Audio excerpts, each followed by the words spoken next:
స్టేషన్లో శ్యామ్ను తరలించారు. మార్వాడీలకు వ్యతిరేకంగా ఇవాళ తెలంగాణ బంద్కు పిలుపునిచ్చింది ఓయూ జేఏసీ. ఈ బంద్ నేపథ్యంలో పోలీసులు ముందస్తు అరెస్టులు చేసింది. పెద్ద ఎత్తున అరెస్టులు చేసినట్లుగా తెలుస్తోంది. ఈ నేపథ్యంలో తెలంగాణ వ్యాప్తంగా గో బ్యాక్ మార్వాడి నినాదం ఇప్పుడు సంచలనంగా మారింది. కీలకమైనటువంటి వ్యక్తులను ఇప్పటికే అరెస్టులు చేశారు. ఈ ఉద్యమాన్ని ఎవరైతే ముందుకు తీసుకెళ్తున్నారో, ఈ ఉద్యమంలో ఎవరైతే బలమైన వాయిస్ ఉన్నారో వాళ్ళందరినీ కూడా పోలీసులు అరెస్టులు చేసినట్లుగా తెలుస్తోంది. ముందస్తు అరెస్టులే. పృథ్వీని అరెస్ట్ చేశారు, పృథ్వీరాజ్ని, అలాగే తెలంగాణ శ్యామ్ని అరెస్ట్ చేశారు. తెలంగాణ శ్యామ్కి సంబంధించి మనం ఆడియో కూడా విన్నాం.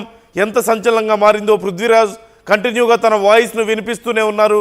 ఖచ్చితంగా ఈ ఉద్యమాన్ని పెద్ద ఎత్తున చేస్తామంటూ కూడా చెప్తున్నారు. అది ఏం ఆధారాలు లేకుండా ఉట్టి అనవసరంగా ఎందుకు లేదంటే పొద్దున్న లేచి నేను మళ్ళీ దండకం చదివినట్టు చదువుతుంటే మళ్ళీ వాళ్ళకి జవాబు ఇచ్చుకోలేక ఇబ్బందిలో పడతారు. ఎందుకు నేను చెప్తున్నా, ఇందాకనే చెప్తున్నా మీకు.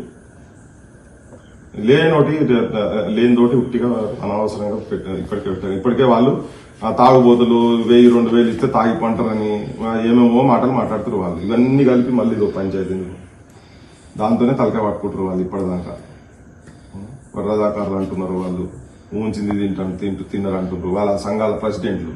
అవే మాట్లాడుతున్నారు. మళ్ళీ దాంట్లో ఇదొకటి యాడా దానికి అని కాల్ ఇచ్చిన అనుకో, తీసుకపోతే మీకు కాల్ ఇచ్చిన నేను ఇచ్చిన కాబట్టి ఒక పలానా దగ్గర మీరు మాట్లాడేది అన్నప్పుడు దానికి చలో మీరు మీ డ్యూటీ మీరు చేశారు. నేను కూడా అప్పుడు ఆబ్జెక్షన్ చేయ కదా. నేను ఏం దాంట్లో ఏం రోల్ పృథ్వీని నల్లకుంట పోలీస్ స్టేషన్కి తరలించినట్లుగా తెలుస్తోంది. అలాగే తెలంగాణ శ్యామ్ను జీడిమెట్ల పోలీస్ స్టేషన్కి తరలించినట్లుగా తెలుస్తోంది. మరి వరుస అరెస్టులకు పాల్పడుతున్న నేపథ్యంలో ఈరోజు బంద్ ఎలా ఉండబోతోంది, మున్ముందు కార్యాచరణ ఎలా ఉండబోతోంది, అసలు పోలీసులు ఏమంటున్నారు, ప్రభుత్వ వైఖరి ఎలా ఉండబోతోంది అనేది మాట్లాడదాం. మనతో తెలంగాణ శ్యామ్ జాయిన్ అవుతున్నారు. తెలంగాణ శ్యామ్తో మాట్లాడదాం. శ్యామ్ గారు, good morning sir. Good morning sir. Bad morning sir. Telangana ప్రజలందరికీ బ్యాడ్ మార్నింగ్. గుడ్ మార్నింగ్ కాదు, బ్యాడ్ మార్నింగ్ సార్. ఏం జరిగింది అసలు? రాత్రి ఏం జరిగింది? రాత్రి 3 గంటలకు షార్ట్ వేసుకొని ఉన్నాను, పడుకున్నాను. ఇంట్లో మా చెల్లె ఉంది, మా అమ్మ ఉంది, అందరు ఉంటారు, పడుకుంటాము. ఏంటండి మా ప్రజాస్వామ్య పద్ధతిలో మా నిరసన మేము తెలియజేసుకుంటున్నాం. ప్రభుత్వంతో మేము మాట్లాడుకుంటా ఉన్నాం. బండి సంజయ్కి, నరేంద్ర మోడీకి, కిషన్ రెడ్డికి మార్వాడీలు డబ్బులు ఇస్తే వాళ్ళ సంఖ నాకమనండి. మేము వద్దంటలేదు కదా. మేము తెలంగాణ ప్రజలు ఆత్మహత్య చేసుకుంటున్నాం, వాళ్ళ తరపున కొట్లాడుతూ ఉంటే మార్వాడీ గుండాలతో బెదిరించడమే కాకుండా ఈ అక్రమ అరెస్టులు చేయించడం మమ్మల్ని ఎంత దుర్మార్గం. ఈ పొద్దున్నే సుధారం పోలీసు వాళ్ళు వచ్చారు. ఏం సార్ అని అంటే మా పని మేము చేస్తాం సార్ అంటున్నారు. వాళ్ళ పని వాళ్ళు చేస్తా ఉన్నారు. వీళ్ళు వెనకాల ఎవరు ఉన్నారు ఏమన్నట్టు? ఈ ఉద్యమాన్ని అణిచివేయాలనుకుంటే బండి సంజయ్, ఖబర్దార్ బండి సంజయ్ హెచ్చరిస్తా ఉన్నా. నా తల్లిని ఏడిపించావు ఈరోజు. నేను వస్తుంటే మా అమ్మ గోడు నేర్చుంది. 3 గంటలకు అర్ధరాత్రి ఏం నేరం చేసామని. దేశాన్ని దోచుకున్న దొంగల్ని పట్టుకోవడం చేత కాదు ఈ విధవలకు. పోలీసులు అలా అనొద్దులేండి, అంత హార్ష్గా మాట్లాడొద్దు. రాజకీయ నాయకులకు అంటున్నాను నేను. దేశాన్ని దోచుకున్నటువంటి విధవల్ని పట్టుకొని చేత కాదు సార్. ఏం పాపం చేసాం సార్ మేము? కాదు సార్, వాళ్ళు వచ్చారు, వాళ్ళు నన్ను ఏమనలేదు. వచ్చారు పోలీసులు, వచ్చారు ఇలా రమ్మని చెప్పి ఏమో వాళ్ళని పైనుంచి ఒత్తిడి వాళ్ళకు, వాళ్ళ పని వాళ్ళు చేశారు.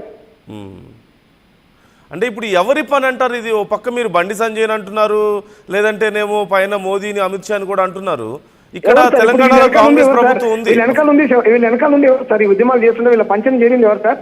వాళ్ళు అడక్క ముందే పోయి మద్దతు ఇచ్చింది ఎవరు సార్? బండి సంజయ్ గారు, లేకపోతే కిషన్ రెడ్డి, మాధవిలత, వీళ్ళు హోంమంత్రి ఆయన కాదు. కాంగ్రెస్ గవర్నమెంట్ కాంగ్రెస్ గవర్నమెంట్ చేపిస్తుందంటారా? వాళ్ళ మాట వింటుందంటారా? అదే సార్ కాంగ్రెస్ గవర్నమెంట్. అదే ఆయన కూడా ఆర్ఎస్ఎస్ రక్తం నుంచి వచ్చినోడే కదా.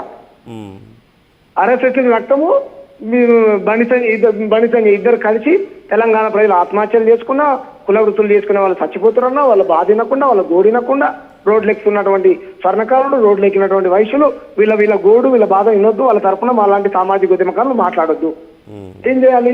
మేమేం చేసాం సార్? ఏం అన్యాయం చేశాం మేము చెప్పండి? ఏంది అరెస్టులు? పృథ్వీరాజన్ ఏం చేశాడు, నేనేం చేశాను? నన్ను అరెస్ట్ చేసి ఆగొద్దా ఉద్యమం? తెలంగాణ సాముక్కోడేనా ఉద్యమకారుడు?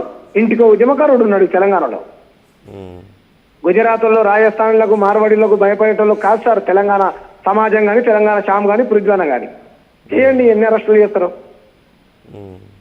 ఇటువంటి అరెస్టులు, లాఠీ దెబ్బలు, తూటాలు ఎన్నో తిన్నాం సార్. తుపాకీ గుండెలకు గుండెల ఎదురుగా చూపించిన వాళ్ళం సార్ మేము. ప్రజల కోసం ప్రాణం ఇచ్చేటోళ్ళం, ప్రజల కోసం పోరాటం చేసేటోళ్ళం. పైసల కోసం బండి సంజయ్ లాగానో కిషన్ రెడ్డి లాగానో మార్వాడులకు గుజరాతీ వ్యాపారస్తులకు ఇచ్చేటోళ్ళం కాదు.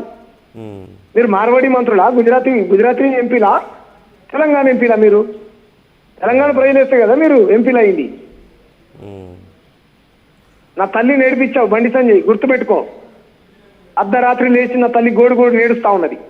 నా చెల్లె ఉన్నది ఇంట్లో, పాపం తగిలింది నీకు. నేను తెలంగాణ ఉద్యమకారుణ్ణి, ఒక దళిత బిడ్డని, తబ్బండ కులాల గురించి అనునిత్యం గలమెత్తే అటువంటి వ్యక్తిని. నీకు కూడా ఉంటారు కదా బండి సంజయ్ గారు, మీ ఇంట్లో మీ ఫ్యామిలీస్ ఉంటారు కదా. అంటే రాత్రి ఏం చెప్పారు పోలీసులు వచ్చినప్పుడు? ఏమైనా నోటీసులు తీసుకొచ్చారా లేకపోతే అసలు ఏ సమాధానం చెప్పారు? కంటిన్యూగా బెల్లు కొట్టారు. కరెక్ట్ 3 గంటలకు వచ్చారు, బెల్లు కొట్టారు.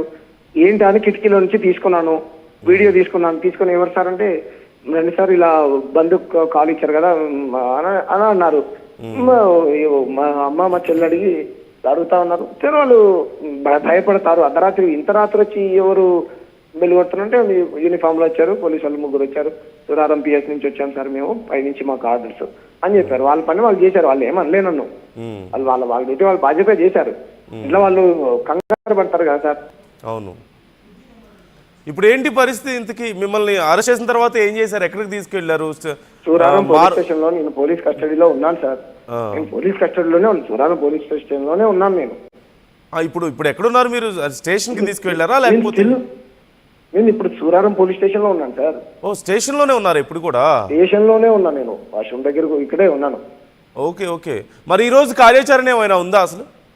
విద్యార్థులు, నేను తెలంగాణలో ఉన్నటువంటి విద్యార్థులకు ఒకటే చెప్తా ఉన్నాను, మీరు